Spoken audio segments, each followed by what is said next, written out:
ರೇಷ್ಮೆ ಬೆಳೆಗಾರರ ಹಿತದೃಷ್ಟಿಯಿಂದ ಒಂದು ಅದ್ಭುತವಾದ ಮಾರ್ಕೆಟಿಂಗ್ ಮಾಡಿದೀವಿ ಅಲ್ವಾ. ಈಗ ಸುಧಾಕರ್ ಸರ್ ಕಾನ್ಸ್ಟಿಟ್ಯೂನ್ಸಿಗೋ ಸುಬ್ಬಾರೆಡ್ಡಿ ಸರ್ ನಮ್ ಕ್ವಶನ್ ಅದಲ್ಲ, it's a matter of vision. ನಾಳೆ ಸಾವಿರಾರು ಜನ ರೇಷ್ಮೆ ಬೆಳೆಗಾರರ ಭವಿಷ್ಯ ಇದು. ಆ ಕಾರಣಕ್ಕೆ ನೋಡಿ, ನೀವು ಕರೆಕ್ಟ್ ನೋಡಿ, ಎಲ್ಲ ನೋಡಿ, ನಾವು ಏನ್ ಮಾತು ಕೊಟ್ಟಿರೋ ಅದ್ರ ಪ್ರಕಾರ ಈ 5 ವರ್ಷದ ಬಜೆಟ್ ಅಲ್ಲಿ ಅದನ್ನ ಉಳಿಸ್ಕೊಂಡು ಹೋಗ್ತೀವಿ. ನೀವು ನೋಡಿ ಸರ್, ಇವತ್ತು ಸಂಜೆ 7 ಗಂಟೆ 8 ಗಂಟೆ ಮೇಲೆ ನಂದಿ ದೇವಸ್ಥಾನದಲ್ಲಿ ಅಷ್ಟು ಪ್ರವಾಸಿಗರಿರಲ್ಲ. ಬಟ್ ಒಂದ್ಸಲ ಇದಾಗ್ಲಿ ಸರ್, ಬರೆದಿಟ್ಕೊಳ್ಳಿ, ಪ್ರತಿದಿನ 3 ರಿಂದ 4 ಸಾವಿರ ಜನ ಬೆಂಗಳೂರು ಪ್ರವಾಸಿಗರಲ್ಲಿ ವಿಸಿಟ್ ಮಾಡಿಲ್ವಾ ಕೇಳಿ ಸರ್. ಟೂರಿಸಂನ ಇಂಪ್ರೂವ್ ಮಾಡೋದು ಒಂದು ಸ್ಕಿಲ್ ಇರುತ್ತೆ sir. This a way, one step ಇದೆಲ್ಲ ಮಾಡ್ತೀವಿ. ಇದು ವೆಬ್ಸೈಟ್ ನಾನೆಲ್ಲರೂ ಪತ್ರಕರ್ತರ ಸಹಕಾರ ಕೇಳ್ತೀನಿ. ನೀವು ಇದನ್ನೆಲ್ಲ ಕಡೆ ಪ್ರಮೋಟ್ ಮಾಡಿ. ಯಾಕೆಂದ್ರೆ ಪ್ರತಿಯೊಬ್ಬರಿಗೂ ನಾವು ಈ ಕಾಲೇಜ್ ಸ್ಟೂಡೆಂಟ್ ಹೋಗ್ತಾ ಇರ್ತಾನೆ, ಅವ್ನಿಗೇನೋ ಕಾಲೇಜಲ್ಲಿ ಪ್ರಾಬ್ಲಮ್ ಆಗಿರುತ್ತೆ, ಅವನೇನಿಲ್ಲ QR ಕೋಡ್ ಸ್ಕ್ಯಾನ್ ಮಾಡ್ಬಿಟ್ಟು ಅವ್ನು ಕಂಪ್ಲೇಂಟ್ ಬರೆದ್ರೆ ಸಾಕು, ನಾನು ರೆಸ್ಪಾಂಡ್ ಮಾಡ್ತೀನಲ್ಲ, ನಾನು ರೆಸ್ಪಾಂಡ್ ಮಾಡ್ತಿರ್ತೀನಿ. ಸರ್ ಏನ್ ಸರ್ ಎಲ್ಲ ಕಂಪ್ಲೇಂಟ್ ನೀವೇ ಸರ್? ಅದೊಂದು ಮೆಕ್ಯಾನಿಸಮ್ ಇದೆ. ಈಗ ನಾನು ಒಂದು 5,000 ಸ್ಟ್ರೆಂತ್ ಇರೋ ಇನ್ಸ್ಟಿಟ್ಯೂಷನ್ ನಡೆಸ್ತಿರೋದು. ನಾನು ಇಲ್ಲಿ ಎಲೆಕ್ಷನ್ ಕ್ಯಾನ್ವಾಸ್ ಮಾಡ್ಕೊಂಡೇ 900 ಸೀಟ್ ಹೊಡ್ಸಿರೋದು. Don't you think have you will run? ಇದೆಲ್ಲ ಒಂದು ಸಿಸ್ಟಮ್ ಸರ್, ಒಂದು ವ್ಯವಸ್ಥೆನ ಸೆಟ್ ಮಾಡಿಡ್ಬೇಕಷ್ಟೇ. ಈಗ ಪ್ರಾರಂಭದಲ್ಲಿ ಪತ್ರಕರ್ತರಾಗಿದ್ದಾಗ ಏನಾಗಿರುತ್ತೆ, ಒಂದು ಸುದ್ದಿ ಬರೆಯೋದು ಚಾಲೆಂಜ್ ಇರುತ್ತೆ. ನಾನು ಪತ್ರಕರ್ತನ ಬರ್ತಾ ನಮ್ಮ ಕೆಳಗೆ ಒಂದು 5-6 ಜನ ಕೆಲಸ ಮಾಡ್ತಾರೆ, ಮತ್ತೆ ನಾವು ಸಂಪಾದಕರಾಗ್ತೀವಿ, 20 ಜನ ಕೆಲಸ ಮಾಡ್ತೀವಿ. ಪ್ರತಿದಿನ ನಾವು ಚಾನಲ್ ಹತ್ರ ಹೋಗ್ಬೇಕಾಗಿರೋ ಅನಿವಾರ್ಯತೆ, ಬರ್ತಾ ನಾವು ಹೋಗದೇ ಇದ್ರೂ ಸುದ್ದಿ ಬರುತ್ತೆ. ದಿಸ್ ಹೌ ಇಟ್ ಟೇಕ್ ಸಿಸ್ಟಮ್ನ ಎಸ್ಟಾಬ್ಲಿಷ್ ಮಾಡಬೇಕು ಅಂತ. ಸಿಸ್ಟಮ್ನ ಎಸ್ಟಾಬ್ಲಿಷ್ ಬನ್ನಿ ಸರ್, ಬನ್ನಿ ವೇದಿಕೆಗೆ ಬನ್ನಿ, ನಮ್ಮ ಲೀಡರ್ ಸರ್.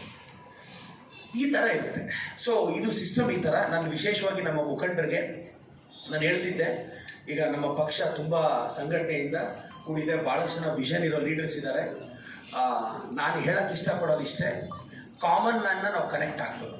ಮತ್ತೆ ಸರ್, ಎಷ್ಟೋ ಜನಕ್ಕೆ ಕ್ವಶನ್ಸ್ ಬರುತ್ತೆ, ಮೊಬೈಲ್ ಇರಲ್ಲ, ಅವ್ರ ಮಕ್ಕಳಿಗೂ ಎಜುಕೇಶನ್. ಅದಕ್ಕೆ ನಾನೆಲ್ಲ ಸೈಬರ್ ಸೆಂಟರ್ ಹುಡುಗರನ್ನ ಗೌರ್ಮೆಂಟ್ ಈ ಆಫೀಸ್ ಹುಡುಗರನ್ನೆಲ್ಲ ಮೀಟಿಂಗ್ ಕರೆದು ಮೋಟಿವೇಟ್ ಮಾಡ್ತೀನಿ. ನೋಡಪ್ಪ, ಯಾರಾದ್ರೂ ಬಂದು MLA ಗೆ ಏನಾದ್ರು ಕಂಪ್ಲೇಂಟ್ ಹೇಳ್ಬೇಕಾದ್ರೆ ದಯವಿಟ್ಟು ಸಹಾಯ ಮಾಡಪ್ಪ. ಎಲ್ಲ ಲೆವೆಲಲ್ಲಿ ಎಜುಕೇಟ್ ಮಾಡ್ತಾ ಇದ್ದೀನಿ. ಇದು ಮಾಸ್ ಎಜುಕೇಶನ್ ಪ್ರೋಗ್ರಾಮ್ ಮಾಡಿದಾಗ ಏನಾಗುತ್ತೆ, ಸಹಾಯ ಆಗುತ್ತೆ, ಮ್ಯಾಕ್ಸಿಮಮ್ ರೀಚ್ ಆಗ್ತೀವಿ. ಅಕಸ್ಮಾತ್ ಇಲ್ಲ ರೀಚ್ ಆಗಿಲ್ಲ ಅಂದ್ರೆ ಮುಂದಿನ ದಿನಗಳಲ್ಲಿ ನಾನೇ ಒಬ್ಬ ಹುಡುಗನಿಟ್ಟು ಆ ಕಂಪ್ಲೇಂಟ್ಸ್ ಹೆಂಗೆ ರಿಸೀವ್ ಮಾಡ್ಬೋದು ಅಂತ ಪ್ರಯತ್ನ ಮಾಡಿ. ನಿಜವಾಗ್ಲೂ ಬರೆದು ಇಟ್ಕೊಳ್ಳಿ ಸರ್, ಇದು ನೋಡ್ಕೊಂಡಿರಿ. ನಾನು ನಿಮಗೆ ಪ್ರೆಸೆಂಟ್ ಮಾಡ್ತೀನಿ. ನಾನು ಪ್ರತಿ ವರ್ಷದ ಎಂಡಲ್ಲಿ ಆ ವರ್ಷದ ನನ್ನ ವಿಷನ್ ಬಗ್ಗೆ ನಿಮ್ಮ ಮುಂದೆ ಮಾತಾಡ್ತೀನಿ, ಪ್ರೆಸ್ ಮೀಟ್ ಕರೆದು. ಓವರ್ ದ ಏರಿಯಾ ಅದನ್ನು ಸಕ್ಸಸ್ ಮಾಡಿ, ಓಕೆಪ್ಪ MLA ಏನಾದರೂ ಕಂಪ್ಲೇಂಟ್ ಹೇಳ್ಬೇಕಾ, ಹೋಗಿ ಹೇಳ್ಬಿಡು ಅಷ್ಟೇ. ಇವತ್ತು ನೋಡಿ ಸರ್, MLA ಮೀಟ್ ಮಾಡಬೇಕು ಅಂದರೆ ಲೀವ್ ಹಾಕ್ಬೇಕಾ, ಅರ್ಜಿ ಬರೀಬೇಕಾ, ಮನೆ ಮುಂದೆ ಬಂದು ವೆಯ್ಟ್ ಮಾಡಬೇಕಾ ಅಲ್ವಾ? ಬಂದಿದ ತಕ್ಷಣ 100 ಜನ ಇರ್ತಾರ, ಅರ್ಧ ದಿನ ಹೋಗುತ್ತಾ? ಎಷ್ಟು ಜನಕ್ಕೆ ಸಾಧ್ಯ ಅದು? ನಾನು ಸ್ಪಂದಿಸ್ತೀನಿ. ಏನು ವಿಚಾರ ಇದ್ರು, ಈಗ ನೆನ್ನೆ SLC ಮಕ್ಕಳಿಗೆ ಎಲ್ರಿಗೂ 2,000ಕ್ಕೂ ಹೆಚ್ಚು ಜನಕ್ಕೆ ಸ್ಕಾಲರ್ಶಿಪ್ ಕೊಟ್ಟಿದ್ದೀನಿ. ತುಂಬ ಜನ ಎಜುಕೇಷನ್ಗೆ ಸಪೋರ್ಟ್ ಮಾಡ್ತೀನಿ.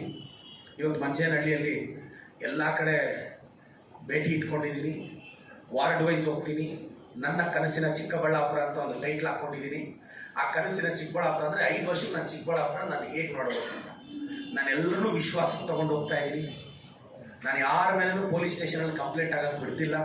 ನಾನು ಅಧಿಕಾರಿಗಳಿಗೆ ರಿಕ್ವೆಸ್ಟ್ ಮಾಡಿದ್ದೀನಿ, 99% ಸಿಲ್ಲಿ ರೀಸನ್ಸ್ ಗಲಾಟೆ ಆಗಿರುತ್ತೆ, ದಯವಿಟ್ಟು ಯಾರಿಗೂ ತೊಂದರೆ ಕೊಡಬೇಡಿ. ನಾನು ಯಾರಿಗೂ ತೊಂದರೆ ಕೊಟ್ಟಿಲ್ಲ, ನಾನು ಕೊಡೋದು ಇಲ್ಲ. ಚಿಕ್ಕಬಳ್ಳಾಪುರನ ಒಂದು ಮಾಡೆಲ್ ಕಾನ್ಸ್ಟಿಟ್ಯೂನ್ಸಿಯಾಗಿ ಮಾಡೋಣ.